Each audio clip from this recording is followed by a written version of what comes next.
Hey everybody, HomeSliceHenry here, and in today's video, I'm going to be showcasing possibly the most toxic strategy in the Great League Remix Cup, and that is the triple debuff team. The team consists of a Jellicent on the lead, in which instead of Surf is running Bubble Beam, Steelix as the safe switch, which is running Psychic Fangs, and preferably Crunch. I just don't have Charge TM, so mine is on Breaking Swipe, and as the closer, Guzzlord, which of course is acts as a Crunch, which can debuff as well. I had some amazing sets today with this team, climbing all the way back up to 2950 ELO. So without further ado, let's hop into the matches, and let's get toxic. Hopping into the first match, picking up an okay lead, leading Jellicent into Mantine. Now Bubble does make this matchup slightly worse, but I do prefer Bubble over Hex due to the fact that with Bubble, Jellicent does a lot better into Gligar. Here, I'm going to overfarm, go for a Bubble Beam bait, and I'm able to grab a shield from the opponent. Now the Mantine is debuffed, so these Aerial Aces are going to be doing a lot less damage than they typically would. The Aerial Ace is going to connect, I can farm up, opponent tries to go for a Shadow Ball catch on a Vigoroth.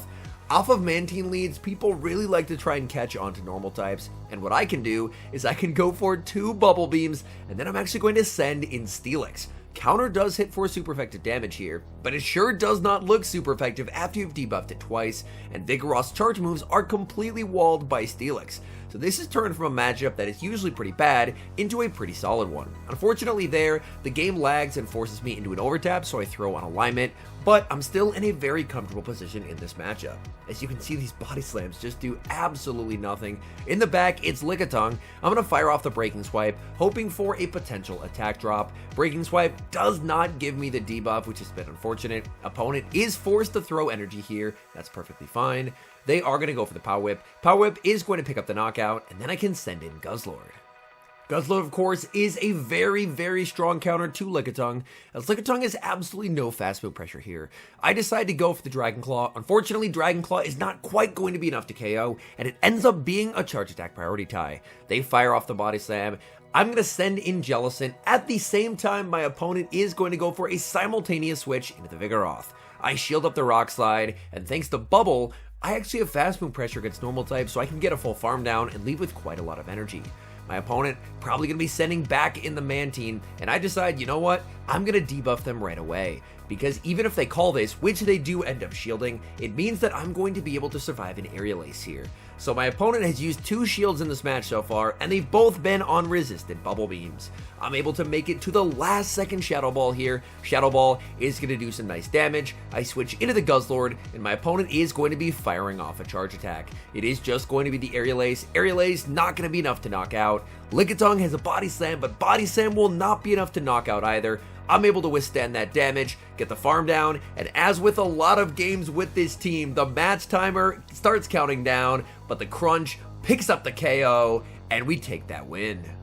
Moving into the next match, we see the Dream lead Jellicent into Poliwrath. Opponent is staying in, so they're either core broken or looking for a catch. So I'm going to overfarm. Opponent tries for the Shadow Ball catch onto Lickitung, but with patience, I'm able to hold onto my energy, send in the Guzzlord, and as we've seen, Guzzlord just an absolute unit when it comes to taking down these Lickitungs. I go for the Crunch. The theme of the team is debuff, so I may as well fish for a defense drop. The Crunch connects. I do not get lucky with the debuff. My opponent overfarms a bit too much and lets me make it to a Dragon Claw, and this just knocks out. So the opponent, if they want their energy, has to shield. They decide against it. They're going to go for farm with the Poliwrath, but I will be able to make it to a Dragon Claw. Dragon Claw not going to be enough to knock out here, but it will deal some solid chip damage. Dragon Claw is going to be no shielded by the opponent as they do get the farm down. I can send in the Jellicent, and I do decide to go for the Bubble Beam here on charge attack priority, as a Shadow Ball definitely would KO, and my guess is they're probably going to want to protect the Poliwrath. They do end up shielding a Bubble Beam. See, Poliwrath, you're not the only one who can debuff. They're going to be firing off the Scald. I'm able to tank that, no problem, and now I decide to full send the Shadow Ball.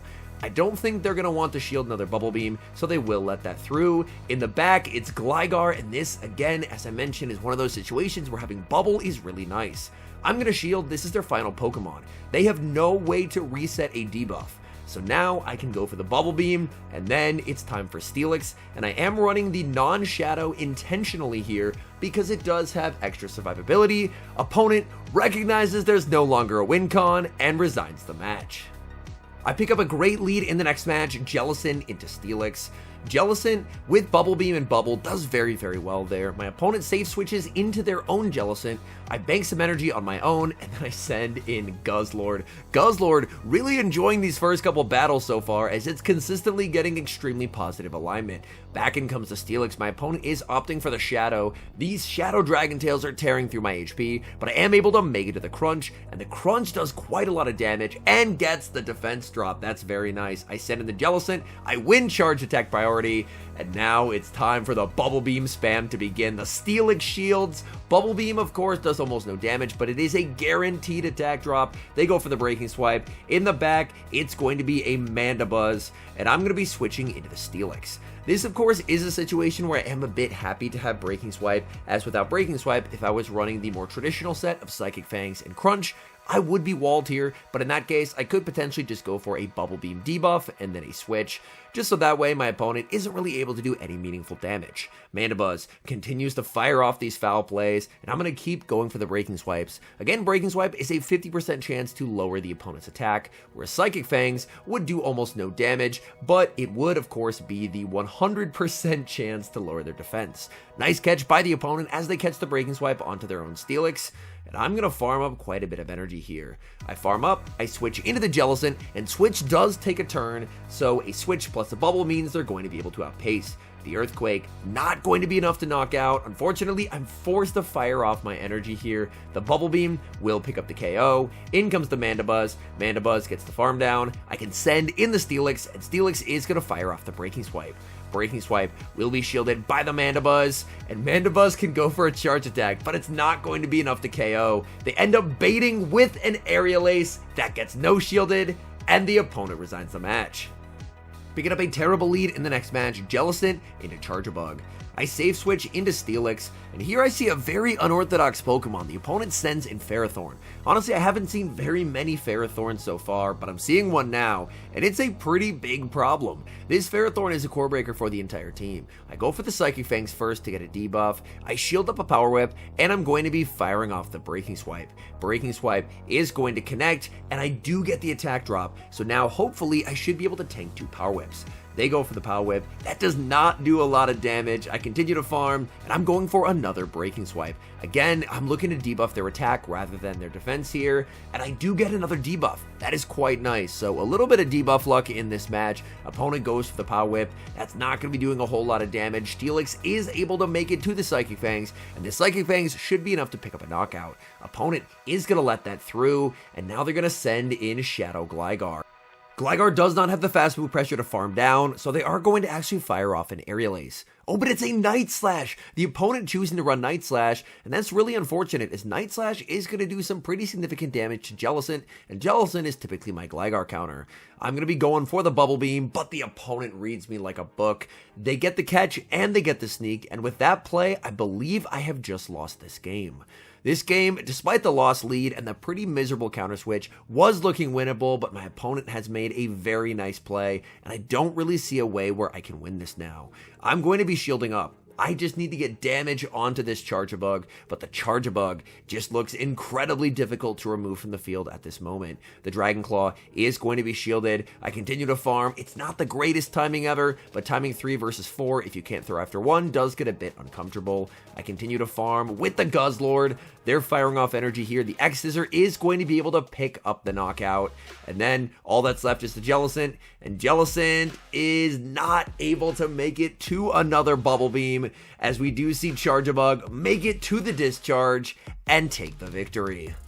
Speaking of core breakers, we've got another one on the lead in the next match as I lead Jellicent into Galarian Weezing. Now, Galarian Weezing, of course, does have access to Brutal Swing, and Brutal Swing, definitely not a fun charge attack for my Jellicent to take. So I am going to be shielding up the Brutal Swing, and then again, going for the surprise factor of the Bubble Beam. Shadow Ball does quite a lot of damage from Jellicent. A lot of people like to shield the first, and if you get that Bubble Beam shielded, that dramatically changes a lot of matchups.